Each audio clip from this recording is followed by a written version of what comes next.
Hi అండి, ఈరోజు carrot dosa అండి మా ఇంట్లో స్పెషల్. పెనం బాగా వేడెక్కిన తర్వాత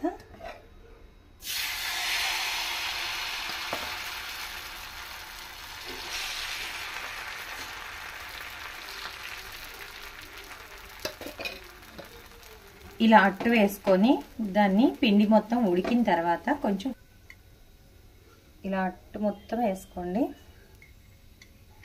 సన్నగా తరిగిన క్యారెట్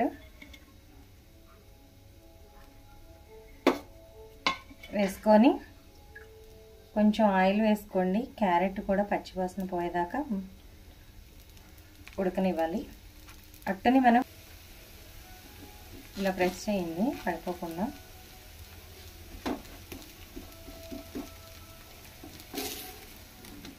ఇలా ఏదైనా ఒక వైపుకి ఫోల్డ్ చేసి దాన్ని మీరు రెండు పక్కల బాగా కాల్చుకోండి.